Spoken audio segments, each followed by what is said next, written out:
नमस्कार। दिन भर की तमाम बड़ी और अहम खबरों के साथ मैं हूं टीना झा। सबसे पहले हेडलाइंस। महात्मा गांधी की 151वीं जयंती पर देश ने राष्ट्रपिता को किया नमन। राजघाट स्थित समाधि स्थल पर विशेष प्रार्थना सभा का आयोजन। राष्ट्रपति, उपराष्ट्रपति और प्रधानमंत्री ने दी श्रद्धांजलि।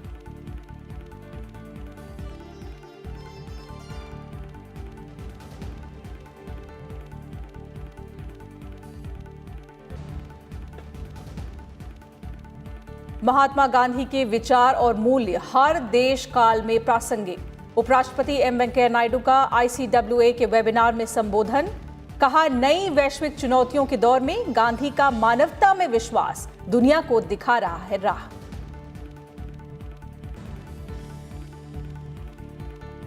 पूर्व प्रधानमंत्री लाल बहादुर शास्त्री को उनकी 116वीं जयंती पर देश भर में किया गया याद। राष्ट्रपति ने कहा, शास्त्री जी ने समर्पण और सत्यनिष्ठा से की देश सेवा। प्रधानमंत्री ने कहा, देश के जवानों और किसानों को दिया सफलता के शिखर पर पहुंचने का मंत्र।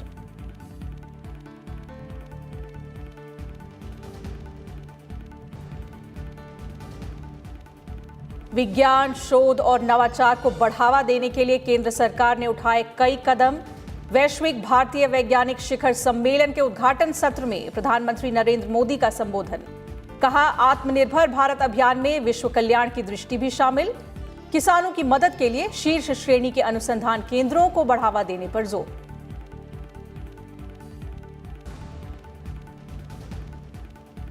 और देश में लगातार बढ़ रही है कोविड से स्वस्थ हुए मरीजों की संख्या। रिकवरी दर हुई 83.7%। बड़े पैमाने पर हो रहे हैं कोविड टेस्ट।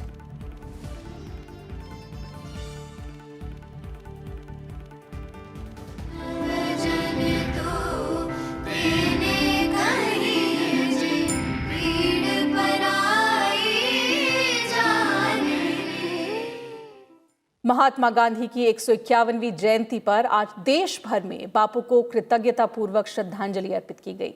देश भर में अनेक कार्यक्रम भी आयोजित किए गए। इस मौके पर बापू की समाधि राजघाट पर विशेष प्रार्थना सभा का आयोजन भी किया गया। सत्य और अहिंसा के पुजारी राष्ट्रपिता महात्मा गांधी की जयंती पर देश ने उन्हें याद किया। इस मौके पर राजघाट पर विशेष प्रार्थना सभा का आयोजन किया गया। राष्ट्रपति रामनाथ कोविंद और प्रधानमंत्री नरेंद्र मोदी ने बापू की समाधि पर श्रद्धा सुमन अर्पित किए। राष्ट्रपति रामनाथ कोविंद ने ट्वीट संदेश में कहा कि सत्य, अहिंसा और प्रेम का गांधी जी का संदेश समाज में समरसता और सौहार्द का संचार करके समस्त विश्व के कल्याण का मार्ग प्रशस्त करता है। राष्ट्रपति ने कहा कि महात्मा गांधी संपूर्ण मानवता के प्रेरणा स्रोत बने हुए हैं। राष्ट्रपिता को श्रद्धांजलि अर्पित करते हुए प्रधानमंत्री नरेंद्र मोदी ने कहा कि हमें उनके जीवन और महान विचारों से बहुत कुछ सीखना है। बापू के आदर्श हमें खुशहाल और करुणामय भारत के निर्माण का रास्ता दिखाते रहेंगे। प्रधानमंत्री ने ये आशा भी व्यक्त की। क्योंकि बापू के विचार और आदर्श आज पहले से कहीं ज्यादा प्रासंगिक है। महात्मा गांधी जी कहते थे कि उनका जीवन ही उनका संदेश है। गांधी जी ने कभी अपने जीवन से प्रभाव पैदा करने का प्रयास नहीं किया, लेकिन उनका जीवन ही प्रेरणा का कारण बन गया। महात्मा गांधी जी ने सत्य, अहिंसा, सत्याग्रह, स्वावलंबन के विचारों से देश को रास्ता दिखाया। राजघाट पर विभिन्न धर्म और समुदायों के लोगों ने भी प्रार्थना सभा में हिस्सा लिया। देश के दूसरे शहरों में भी गांधी जयंती मनाई गई। उपराष्ट्रपति एम वेंकैया नायडू ने अपने आवास पर राष्ट्रपिता महात्मा गांधी को श्रद्धा सुमन अर्पित किए। उपराष्ट्रपति ने ट्वीट संदेश में कहा कि बापू की जयंती को अंतर्राष्ट्रीय अहिंसा दिवस के रूप में स्वीकार कर विश्व ने पूज्य बापू के सत्य और अहिंसा के संदेश को समझा और अपनाया है। उपराष्ट्रपति ने कहा कि महायुद्धों और उपनिवेशवाद के उस कठिन दौर में बापू ने न्यायपूर्ण और शांतिपूर्ण विश्व के लिए सत्य और अहिंसा के सनातन भारतीय आदर्शों को अपनाने का आग्रह किया था। आतंकवाद, विस्तारवाद और महामारी के इस दौर में पूज्य बापू का जीवन संदेश विश्व के लिए आज कहीं अधिक प्रासंगिक है।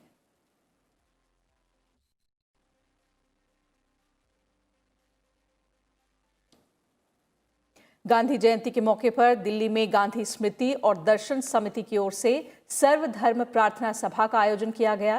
प्रधानमंत्री नरेंद्र मोदी ने भी इस प्रार्थना सभा में हिस्सा लिया।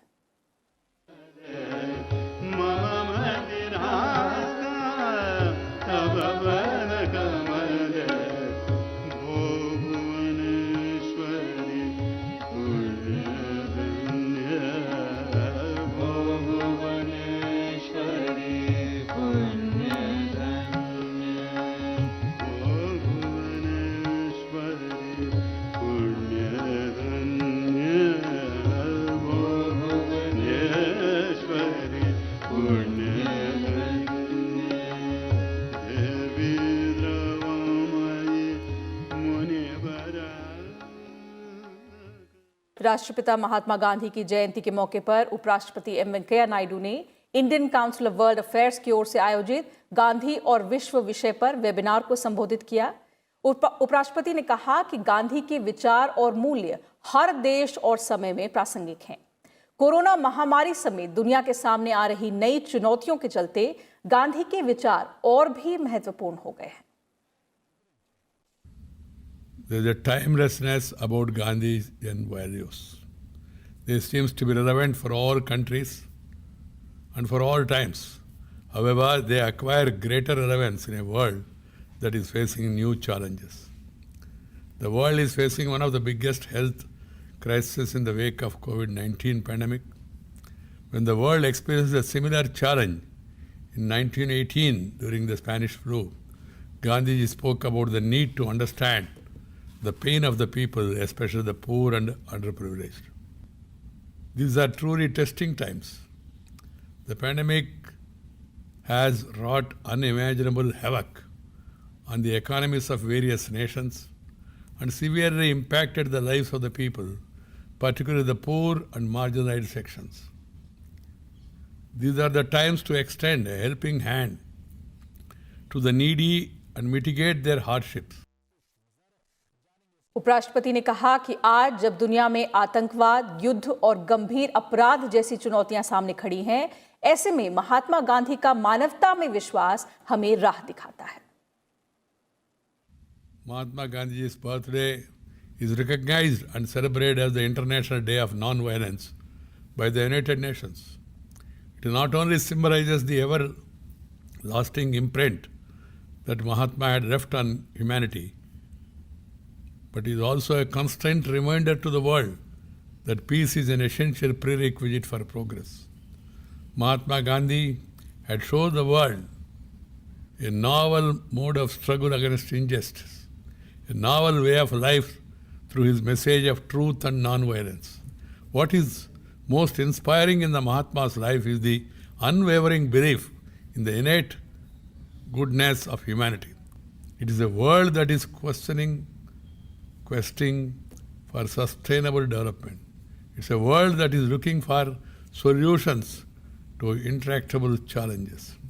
The world today needs a healing touch, a human touch, a harmonious touch. That is what Gandhiji's ideals can give our world. राष्ट्रपिता महात्मा गांधी की जयंती आज दुनिया भर में अंतर्राष्ट्रीय अहिंसा दिवस के तौर पर मनाई जा रही है।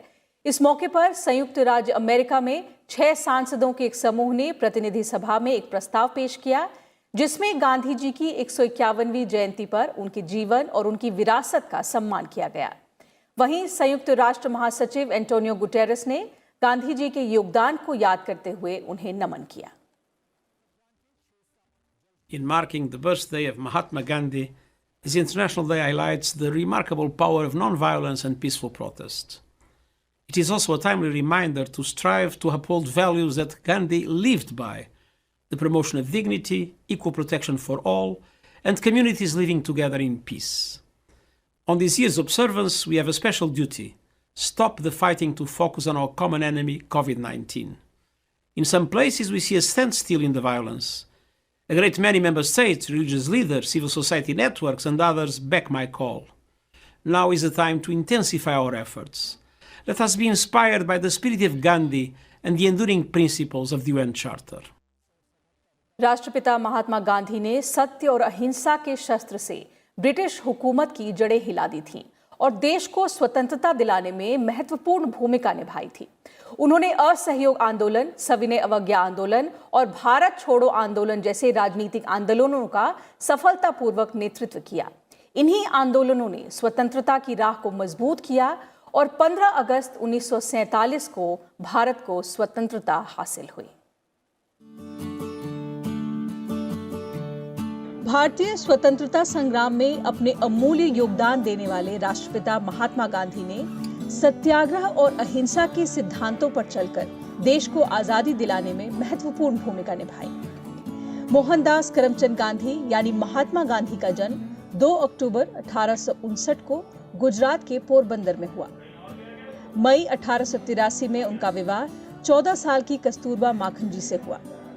शुरुआती शिक्षा पोरबंदर और राजकोट से पूरी करने के बाद सितंबर 1888 में वे कानून की पढ़ाई करने के लिए इंग्लैंड चले गए। कानून की पढ़ाई पूरी करने के बाद वो भारत वापस आए और तत्कालीन बंबई में वकालत शुरू की।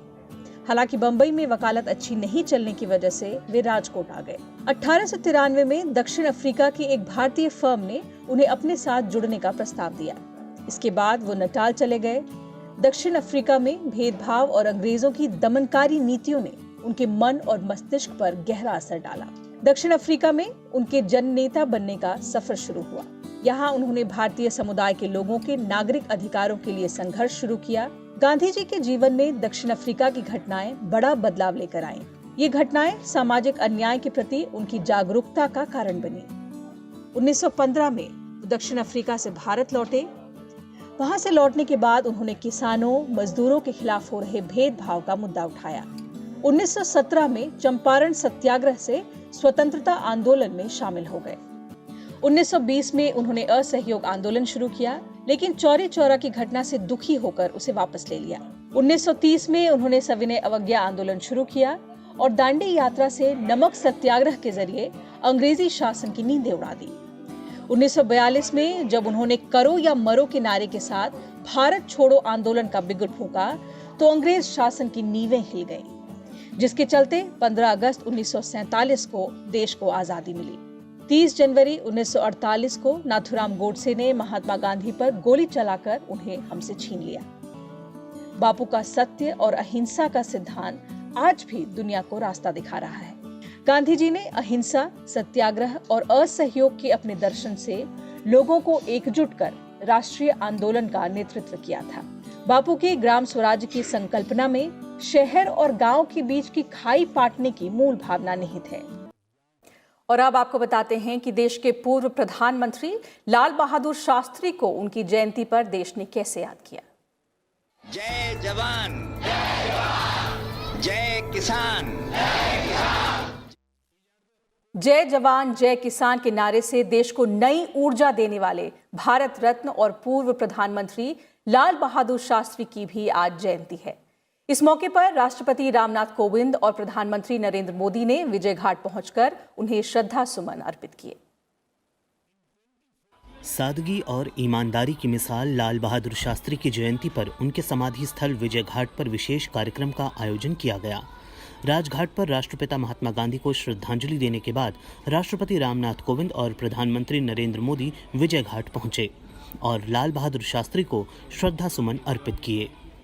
राष्ट्रपति रामनाथ कोविंद ने ट्वीट संदेश में कहा कि देश की महान सपूत लाल बहादुर शास्त्री ने अभूतपूर्व समर्पण और सत्यनिष्ठा से देश सेवा की। राष्ट्रपति ने कहा कि हरित क्रांति और श्वेत क्रांति में मूलभूत भूमिका और युद्ध काल में सुदृढ़ नेतृत्व के लिए सभी देशवासी लाल बहादुर शास्त्री को श्रद्धापूर्वक याद करते हैं। लाल बहादुर शास्त्री के योगदान को याद करते हुए प्रधानमंत्री नरेंद्र मोदी ने कहा कि वे विनम्र और दृढ़ थे। प्रधानमंत्री ने कहा कि लाल बहादुर शास्त्री ने सादगी को महत्व दिया और राष्ट्र कल्याण के लिए जिए। वीडियो संदेश में प्रधानमंत्री ने कहा कि राष्ट्र के प्रति शास्त्री जी की निस्वार्थ तपस्या का ही प्रतिफल था कि वो देश के जवानों और किसानों को सफलता के शिखर पर पहुंचने का मंत्र दे गए। शास्त्री जी का नाम आते ही हम भारतवासियों के मन में एक असीम श्रद्धा का भाव उमड़ पड़ता है। उनका सौम्य व्यक्तित्व हर देशवासी को सदा ही गर्व से भर देता है। लाल बहादुर शास्त्री जी की यह विशेषता थी कि बाहर से वे अत्यधिक विनम्र दिखते थे, परंतु भीतर से चट्टान की तरह दृढ़ निश्चयी थे। जय जवान जय किसान का उनका नारा उनके इसी विराट व्यक्तित्व की पहचान है। देश के दूसरे प्रधानमंत्री रहे लाल बहादुर शास्त्री का जन्म 2 अक्टूबर 1904 को उत्तर प्रदेश के मुगल सराय में हुआ था। स्वतंत्रता संग्राम में शास्त्री जी का महत्वपूर्ण योगदान रहा। गांधी जी से उनका सिर्फ जन्मदिन ही मेल नहीं खाता, बल्कि उनका व्यक्तित्व और विचारधारा भी बापू जैसे थे। गुदड़ी के लाल नाम से मशहूर शास्त्री जी सादगी, उच्च विचार और शिष्टाचार की अनूठी मिसाल हैं। अपने परिश्रम और सद्गुणों से इतिहास में अमर शास्त्री जी का समस्त जीवन देश सेवा में बीता। पाकिस्तान के साथ ताशकंद समझौता उनके कार्यकाल का सबसे महत्वपूर्ण फैसला था। इसी समझौते के बाद 11 जनवरी 1966 को उनका निधन हो गया। उपराष्ट्रपति एम वेंकैया नायडू ने भी पूर्व प्रधानमंत्री लाल बहादुर शास्त्री को उनकी जयंती पर याद किया और उन्हें श्रद्धांजलि अर्पित की। उपराष्ट्रपति नायडू ने दिल्ली स्थित अपने निवास पर शास्त्री जी के चित्र पर पुष्पांजलि अर्पित की। ट्वीट संदेश में उपराष्ट्रपति ने कहा कि जय जवान जय किसान के नारे से राष्ट्र निर्माण में युवा शक्ति का आह्वान करने वाले पूर्व प्रधानमंत्री लाल बहादुर शास्त्री को नमन। उपराष्ट्रपति ने कहा कि शास्त्री जी ने आजन्म सादा जीवन उच्च विचार के गांधीवादी जीवन मंत्र का निष्ठापूर्वक पालन किया।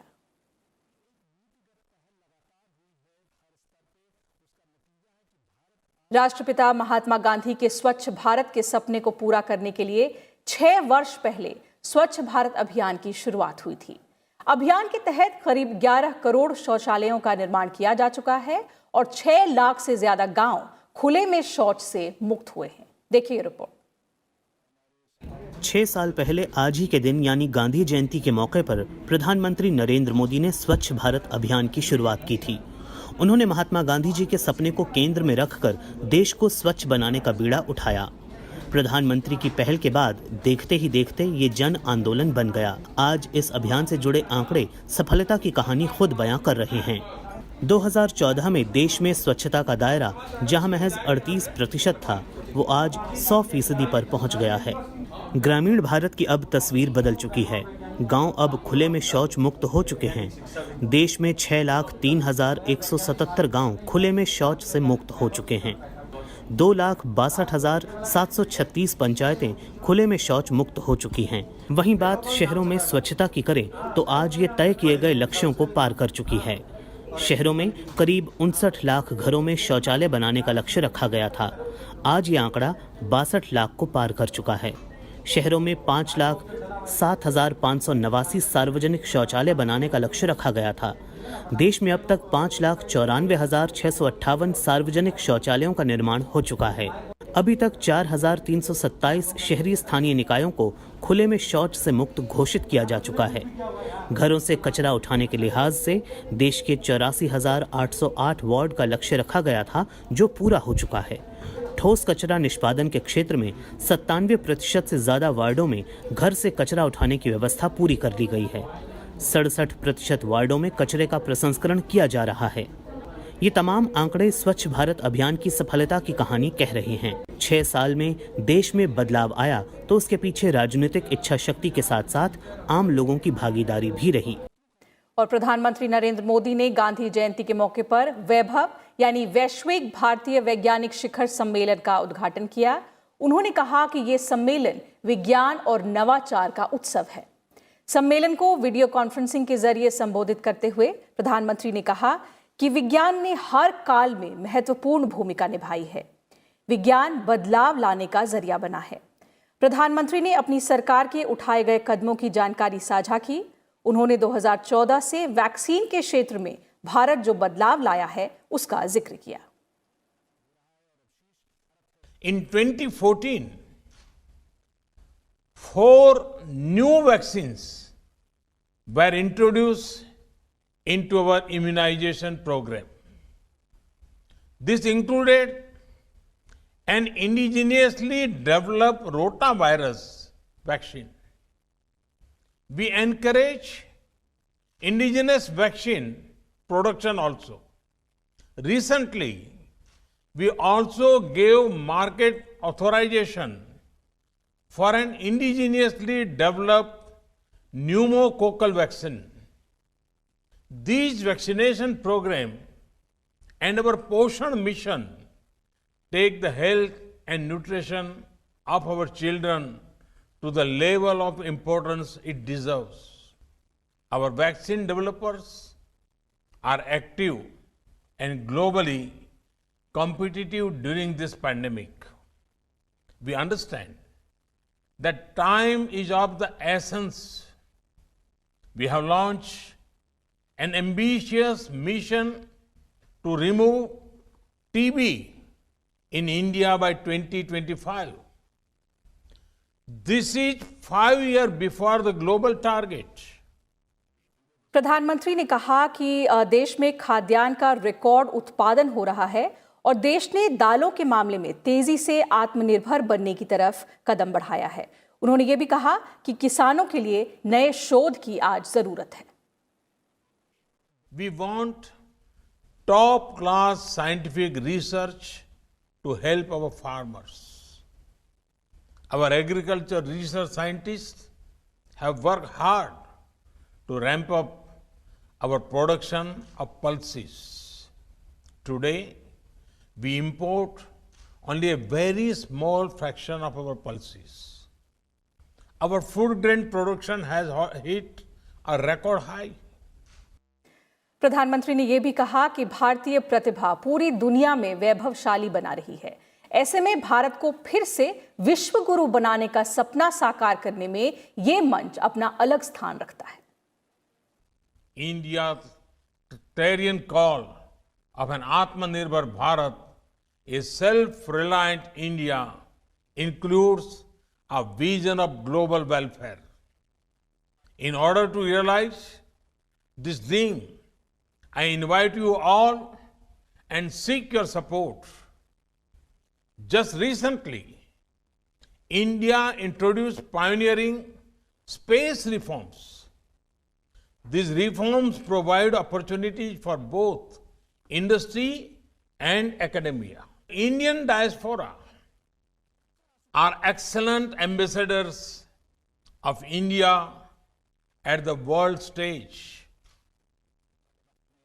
Wherever they have gone, they have taken with them the ethos of India. वैश्विक भारतीय वैज्ञानिक सम्मेलन वैश्विक और प्रवासी भारतीय अनुसंधानकर्ताओं और शिक्षाविदों को एक नया मंच प्रदान करता है। सम्मेलन ने भारतीय मूल के दिग्गजों को एक मंच पर लाने का काम किया है, जो दुनिया भर की एकेडमिक और शोध संस्थाओं से जुड़े हैं। सम्मेलन में 55 देशों से भारतीय मूल के 13,000 से ज्यादा वैज्ञानिक और शिक्षाविद शामिल हो रहे हैं।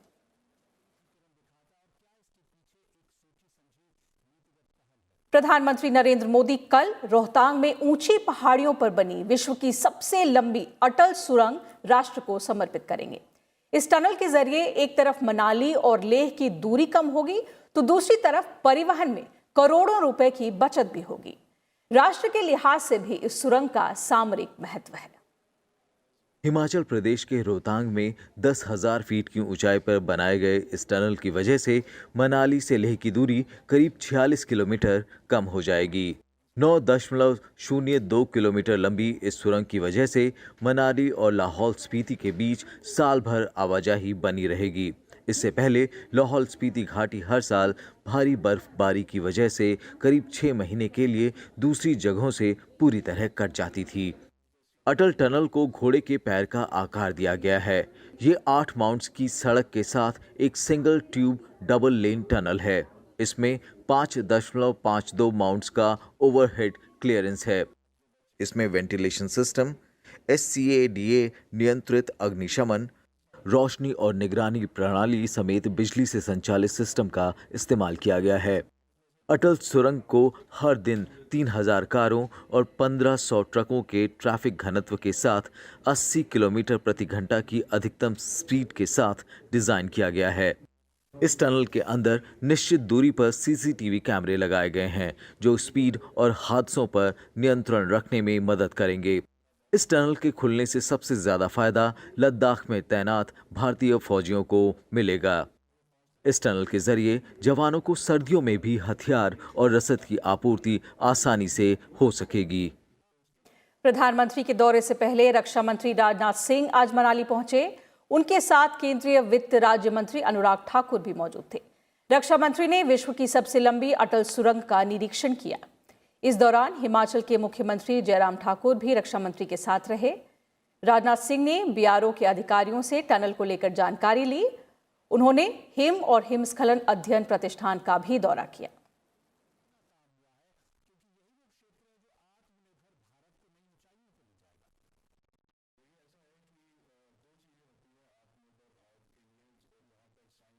केंद्रीय मंत्रिमंडल की सुरक्षा मामलों की समिति ने सेना की लंबे समय से चली आ रही मांग को पूरा करते हुए उसके संचार नेटवर्क को देश भर में मजबूत बनाने के लिए आर्मी स्ट्रैटेजिक स्विच्ड कम्युनिकेशन के चौथे चरण के नेटवर्क की स्थापना से संबंधित प्रस्ताव को मंजूरी दे दी है।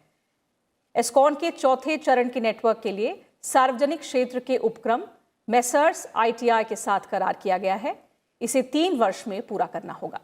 ये नेटवर्क सेना की ओर से इस्तेमाल किए जा रहे मौजूदा नेटवर्क का स्थान लेगा। इस नेटवर्क में संचार माध्यम के लिए optical fibre cable, microwave radio और उपग्रह का इस्तेमाल किया जाएगा।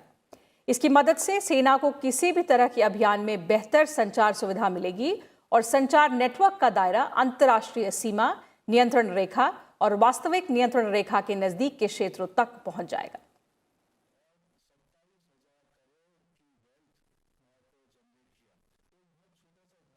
देश में एक दिन में 10 लाख से ज्यादा कोरोना के नमूनों की जांच की गई। वहीं देश में कोविड रोगियों के स्वस्थ होने की दर 83.70% हो गई है। पिछले 24 घंटों के दौरान 78,000 से अधिक कोविड रोगी स्वस्थ हुए हैं।